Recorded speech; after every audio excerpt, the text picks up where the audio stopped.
파리 체류 7일차. 이제 파리는 대충 한 바퀴 다 훑었다. 파리의 대표 관광지 중 가보지 않은 곳은 박물관밖에 없는 듯 싶다. 루브르 박물관 광장에는 몇 번 갔지만 티켓을 끊고 미술품을 보러 미술관으로 들어가 본 적은 없다. 한국에서 미술관 가본 게 20년도 넘는데 새삼스럽게 미술관 투어를 한다는 게 내키지 않았다. 그렇지만 루브르에 미술품만 있는 게 아니기에 다양한 예술품을 보면 좋은 경험이 될 수도 있었다. 사람은 많고 사전에 예술품에 대한 공부를 해오지 않아서 작품이 가지고 있는 의미와 스토리를 캐치하지 못하고 지나칠 것 같아서 패스했다. 지금 생각해보니 조금 돈을 투자해서 박물관 해설 투어를 신청했으면 흥미롭게 구경했을 것 같다. 오늘은 번잡스러운 곳을 피해 조용히 독립서적 퇴고하는 시간을 가져볼까 한다. 어디를 가야 할까? 원고 수정하기에 좋은 조용한 카페를 찾아볼까? 세느강 주변에 예쁜 카페가 좋을까? 자주 가는 비스트로로 갈까? 구글맵을 살펴보던 중 몽파르나스역 바로 옆에 있는 몽파르나스 묘지가 눈에 들어온다. 웬 공동묘지에 가냐고 생각하시는 분도 계실 수 있지만 파리의 공동묘지는 무시무시한 느낌보다는 공원 같은 분위기다. 물론 릭상브르 공원처럼 사람들이 선탠하고 술 마시는 분위기는 아니다. 그렇지만 휑한 우리의 공동묘지와는 분위기가 다르다.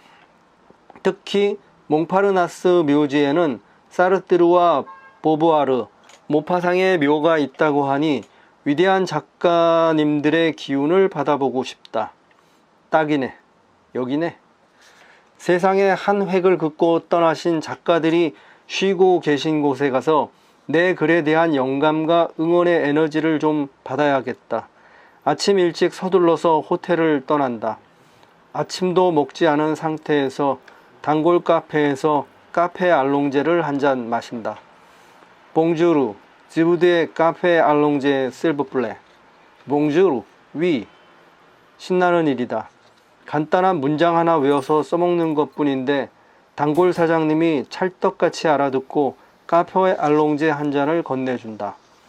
에스프로에 물을 넣어서 묽게 만든 커피에 각설탕 하나 정도 넣어주면 내가 마시기에 딱 좋은 아메리카노가 된다. 찌뿌둥한 몸에 카페인을 들이붓고 다시 힘을 충전한다. 어제 호텔 옆 지하철역 자판기에서 신용카드로 나비고 카드 충전하다가 에러가 났다. 혹시 결제가 돼버린 것 아닐까 걱정이 된다. 외국에서는 기계보다 직접 사람한테 아이 컨택하며 부탁을 하는 게 외국어 연습도 할 수 있기에 더 좋은 것 같다. 봉주르, 지브디의 나비고 원 위크 실버 플랫. 위. 말이 되든 안 되든 봉주르 붙이고 내가 원하는 말 넣고 마지막에 실버 플랫을 하면 파리 사람들이 찰떡같이 알아듣고 다들 친절하게 응대해준다. 왜 파리 사람들이 불친절하고 영어를 못한다고 하는지 모르겠다. 몇몇 사람들은 영어를 어찌나 잘하는지 너무 빨라서 알아들을 수가 없을 만큼 유창하다. 파리 와서 내가 먼저 영어를 써본 적은 없다. 파리에 오기 전에 유튜브 채널 야매불어 진샘 강의를 5개 정도 들으며 기본 중에 기본이 되는 문장을 귀에 익혔다. 야매불어 채널에서 배운 몇 단어를 조합해서 간단한 문장이지만 필요할 때 요긴하게 쓰고 있다. 영무원은 40대로 보이는 아주머니인데 외모가 영화배우다. 즐거운 여행하라고 인사를 건네주는데 마치 파리 영화배우한테 인사를 받은 듯 기분이 좋다. 호텔 앞 지하철 M13을 타고 10분 정도 가면 도착하는 몽파르나스역. 지하철 출구를 나와 5분 정도 걸으면 몽파르나스 묘지가 보인다. 정문으로 들어가지 않고 옆으로 난 작은 입구를 통해서 묘지 안으로 들어선다. 처음이라 그런지 갑자기 소름이 돋는다. 공원 묘지의 구석은 숲이 울창하고 습기가 많아서 바닥이 좀 음습하다. 대리석 묘비가 수없이 놓여있는 공동묘지다.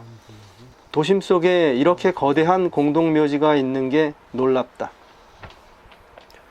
일본에서도 주택가 바로 옆에 묘지가 있는 걸 봤는데 파리에서도 도심 속에 공동묘지가 있다. 살아있는 자들의 공간 속에 죽은 자들이 함께하는 도시 공동체인가? 죽음을 두려워하고 입에 올리는 것도 꺼려하는 우리들과 차이가 있는 것 같다. 아침 10시에 공원묘지에는 사람이 몇 명 보이지 않는다.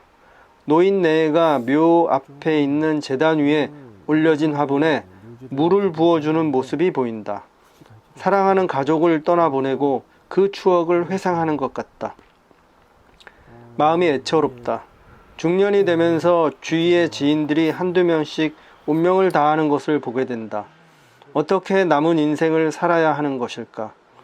처음 보는 광경이라 슬쩍슬쩍 자꾸 쳐다보게 된다. 주변을 기웃거리는 것도 실례일 것 같아 다른 장소로 이동한다. 이곳에 모파상과 사르뜨르, 보부아르 부부의 묘가 있다는데 너무 넓어서 찾을 수가 없다. 벤치에 앉아서 원고를 읽으며 퇴고하는 시간을 가지려 한다. 새소리가 들려오고 공원 중앙길로 유모차를 끄는 아이 엄마가 지나간다.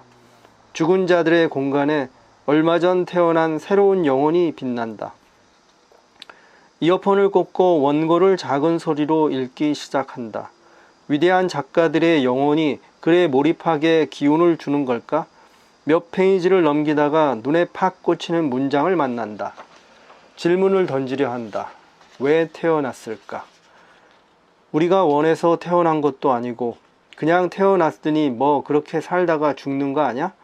뭘 그런 골치 아픈 걸 생각하냐? 술맛 떨어지게. 인생 뭐 있어? 그냥 오늘 밤 마시고 죽는 거야. 평소에 친구들과 술자리를 하면 대충 이런 분위기로 흘러간다. 왜 태어났을까? 이 질문에 대한 내 생각을 혼자 떠들어 본다. 모파상과 사르뜨르, 보부아르 같은 위대한 작가들 앞에서 앞으로 살아가고 싶은 삶에 대해 상담하듯 이야기를 꺼낸다. 제 얘기 한번 들어보실래요? 저는 글을 쓰고 싶어하는 한국에서 50년 살아온 중년의 남자입니다. 글쓰기를 제대로 배워본 적은 없지만 제 마음과 제가 뒤늦게 깨닫고 있는 세상 이야기를 많은 사람들에게 표현하고 또 공유하며 살고 싶어요. 선생님들은 워낙 유명한 작품을 많이 하셨고 한 세상 원 없이 살다가 가셨잖아요. 저도 그렇게 살고 싶어요. 어떻게 하면 될까요? 아무도 없는 조용한 몽파르나스 묘지의 어느 벤치. 우거진 나뭇잎 사이로 햇살이 스며들듯 내려와 포근히 내 몸을 감싼다. 하고 싶은 말을 방언 터지듯 혼자 한바탕 떠들었더니 마음이 편해졌다. 여기 진짜 좋네. 괜히 먼데 갈 것도 없고 남은 일정 동안 매일 이곳에 와서 퇴고 작업을 해야겠다. 2시간 정도 앉아서 글도 읽고 영상 촬영과 녹음을 했다. 몽파르나스 묘지를 나와서 루브르 쪽으로 다시 가기 위해 지하철을 탄다. 파리 시내를 동네 마실 다니듯 어슬렁어슬렁 다니는 여유로움이 좋다. 이제 꼭 가야 할 곳도 없기에 생각나는 대로 파리 시내를 걸으며 산책을 해보려 한다. 오랑주리 미술관을 가로질러 콩코르드 광장을 지난다. 1789년 파리 혁명이 일어나고 그 이후에 2600명 정도의 사람들이 단두대에서 목이 잘려나간 콩코르드의 의미는 화합이라고 한다. 무서운 그 시절의 모습들이 뚝뚝 묻어난다. 세느 강변에 붙어있는 뚝방길 같은 작은 숲길을 걷는다. 비가 푸득푸득 잎새 사이를 뚫고 떨어지기 시작한다. 사람들이 나무숲 아래로 들어와 비 내리는 세느 강변을 쳐다보며 감탄한다. 황금빛 조각으로 꾸며진 다리가 보인다. 구글 맵을 검색해보니 저것이 바로 알렉산드르 3세 다리라 한다. 영화 미드나잇 인 파리 마지막 장면에 나온 다리다. 파리잖아. 파리에서는 비를 맞는 게 더 운치 있는 것이. 바람막이에 붙어있는 모자를 쓰면 되지만 비를 슬쩍 맞으며 알렉산드르 3세 다리로 걸어간다. 마치 영화 미드나잇 인 파리의 마지막 장면처럼 말이다. 지금 기분으로는 비가 지금보다 더 내려도 그 비를 다 맞을 수 있을 것 같다. 알렉산드르 3세 다리를 건너며 주변 건물들을 바라본다. 이제 화려하고 예술적인 파리의 건물들이 더 이상 눈에 들어오지 않는다. 불과 일주일 만에 익숙해진 걸까? 화려한 외향만으로는 호기심을 충족시키는데 한계가 있는 듯 싶다. 호텔에 들어가기 전에 단골 술집에 들린다. 5시에 출근하는 스태프들의 얼굴이 보인다. 이 친구들은 꽤나 유쾌하다. 특히 아프리카 계열의 친구는 노는 걸 엄청 좋아해서 내게 계속 말을 붙인다. 그 친구의 농담을 알아듣고 자연스레 받아칠 수 있는 정도의 영어가 안 되는 게 조금 답답하다. 귀국하면 내가 즐길 수 있는 방식으로 영어 공부하는 방법을 만들어야겠다. 지브드의 윈 갸우도 카페 알롱제 비어 세브플레. 비어는 아직도 발음을 잘 모르겠다. 비헤어라던가? 어쨌든 비어를 한 잔 청한다. 이렇게 3종 세트를 카운터에 서서 10분 만에 홀짝 다 마셔버린다. 옆자리 손님들을 슬쩍 보니 카운터에서 마실 땐 주문한 후 먼저 선불로 계산을 한다. 카페 알롱제는 1.3유로, 맥주 3.5유로, 더하면 4.8유로, 4유로 80센트다. 5유로를 건네주자 재떨이 같은 플라스틱 접시에 20센트를 건네준다. 뒤에 소수점은 8센트가 아니라 80센트인 것 같다. 비스트로에서 나와 호텔로 돌아가는 길에 있는 작은 공원에서 책 벼룩 시장이 열리고 있다. 슬쩍 들어가서 휑하니 둘러본다. 갑자기 든 생각인데 셀카봉에 카메라를 꽂고 지나는 사람들 얼굴을 찍는 건 상대에 따라서는 매우 불쾌하게 느껴질 수도 있을 것 같다. 물론 어떤 이는 여행자에 대해서 서비스를 해주는 마음으로 손을 흔들어 주기도 하고 또 어떤 이는 모른 척 한다. 아마 대부분의 사람들은 모른 척 할 것 같다. 하지만 불쾌감을 느끼는 이는 항의를 하거나 매너 없게 욕을 할 수도 있다. 한국 유튜버가 셀카봉을 들고 촬영하는데 화면에 찍힌 어떤 사람이 손가락으로 욕을 하는 장면이 잡힌다. 이 친구는 돌아보며 거세게 항의를 한다. 감정이 폭발한 듯 싶다. 이건 인종차별이야. 한국인을 우습게 하는 거야. 나를 깔보는 거야. 이렇게 생각한 것일까? 화면을 보면 충분히 그럴 수 있을 것 같다. 또 한편으로는 이런 식으로 생각할 수도 있지 않았을까? 왜 그런 행동을 하셨어요? 어떤 의미인가요? 무엇 때문에 기분이 나쁘셨나요? 매너 없는 그 외국인이 잘했다는 말은 아니다. 그가 왜 그런 비매너적인 행동을 했을지 물어보고 싶다. 언어 문제가 있기는 하지만 돌발적인 상황이 발생하면 우선 그 상황을 파악하기 위해 노력해야 한다. 저 사람은 왜 저런 행동을 했을까?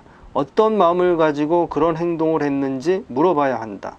그 사람이 자신의 얼굴이 찍히는 걸 엄청 싫어해서 과민하게 반응한 것일 수도 있다. 상황이 발생했을 때 그 상황을 파악하지도 않은 채 즉각적으로 폭발적 반응이 일어나면 상황은 오히려 걷잡을 수 없을 정도로 복잡하게 꼬인다. 상대의 생각을 물어보고 그 사람의 마음을 이해하면 서로 오해를 풀 수도 있지 않았을까? 난 조용히 스마트폰을 내려놓는다. 여행자인 시선으로 이들의 문화를 관찰하고 바라보는 게 중요하지 유튜브 영상을 찍어내기 위해서 카메라를 그들의 사적 영역으로 허락도 받지 않고 밀고 들어가는 것은 실례일 수도 있다. 카메라는 심리적으로 총처럼 느껴질 수도 있을 것 같다. 누군가 나를 향해서 총구를 디민다고 생각해보자. 불쾌한 감정이 충분히 들 수도 있다. 그날 파리의 작은 공원에서 이런 생각을 했다. 또다시 여행 영상을 찍을 기회가 있다면 현지인들과 충분히 감정 교류를 하며 동의를 얻고 촬영할 수 있을 것 같다. 숙소로 돌아와서 잠을 청하려 누웠는데 잠이 오지 않는다. 점점 잠이 늦게 들기 시작한다. 파리에 적응을 하기 시작하는 건가? 파리 시간으로 오후 8시에 잠이 들고 새벽 4시에 잠에서 깬다. 파리에 처음 도착했을 때보다 시차 적응을 2시간 정도 한 셈이다. 일주일 지나면서 조금씩 시차 적응을 하는 것 같다. 참 빨리도 적응한다.